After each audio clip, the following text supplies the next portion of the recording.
কবি রজনীকান্ত সেনের ভাষায় বাবুই পাখিরে ডাকি বলেছে চড়াই, কুড়ে ঘরে থেকে করো শিল্পের বড়াই। আমি থাকি মহাসুখে অট্টালিকার পরে, তুমি কত কষ্ট পাও রোধে বৃষ্টি ঝড়ে।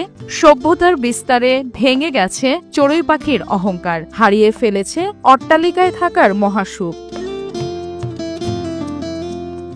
দিনাজপুর শহরের নিমনগর বালুবাড়ি বাসস্ট্যান্ড এলাকায় সন্ধ্যার ঠিক আগে হাজার হাজার চড়ুই পাখি বারবার চক্কর মারছে, ঠিক যেমন একটি বিমান ল্যান্ডিং এর আগে বিমানবন্দরের আশপাশে যেভাবে চক্কর দেয়। এরকম নয়নাভিরাম দৃশ্যপট উপভোগ করছে অনেকেই। এভাবে চক্কর মারতে মারতে চড়ুই পাখিগুলোই আশ্রয় নেয় আশপাশের কয়েকটি বকুল ফুলের গাছে ও বিদ্যুতের লাইনের তারে। সারা রাত সেখানে থেকে আবার সকালে বেরিয়ে পড়ে জীবনের তাগিদে।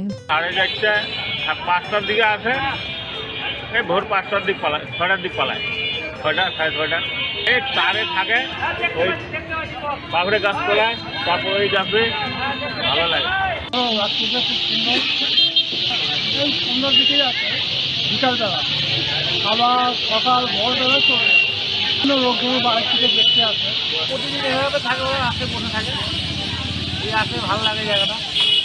এটা পাখি দেখতে তো সবারই মনটা ভালো লাগে, দেখার জন্য অনেকে অন্য জায়গা থেকে আসছে দেখার জন্য। নয়নাভিরাম এই দৃশ্য দেখতে আসছেন অনেকেই, উপভোগ করছেন পাখির অলোক কলকাকলি। দিনাজপুরে আমাদের এইটাই একটা গাছ থাকলে ভালো হতো, গাছের অভাবে হয়তো পাখিরা, তাই আমাদেরকে বেশি বেশি করে গাছ লাগাতে হবে। আসলে ভালো লাগে, সুন্দর লাগে। আমরা পৃথিবী এত অপরূপ, এত সুন্দর, আসলে চোখে না দেখলে বোঝা যাবে না, বলাও যাবে না। খুব ভালো লাগছে, এর আগেও আসছি, আবার আসছি দেখতে। বাচ্চাদেরকে ছুটি হচ্ছে, আমরা ছুটির দিনে আসি বেড়াইতে পাখি দেখতে। আমার তাকে অনেক ভালো লাগে।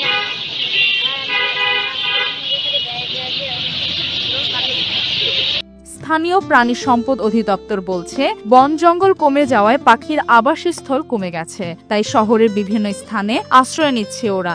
এসব পাখিদের বিরক্ত না করার পরামর্শ প্রাণী সম্পদ অধিদপ্তরের।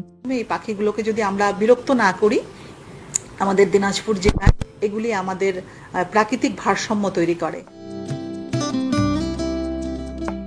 গোটা পৃথিবীতে সাধারণত 1200 প্রজাতির পাখি দেখতে পাওয়া যায়। এর মধ্যে চড়ুই পাখির প্রজাতি রয়েছে 48টি, তবে বাংলাদেশে দেখা মেলে মাত্র 15টি প্রজাতি। এদের ইংরেজি নাম হাউস স্প্যারো অর্থাৎ গৃহপালিত চড়ুই বা বারই অথবা পিয়াইজ্জা নামেও পরিচিত এরা। প্রতি বছর 20 মার্চ 2014 হতে পৃথিবীব্যাপী পালিত হয় বিশ্ব চড়ুই পাখি দিবস। এসিটিভি ডিজিটাল।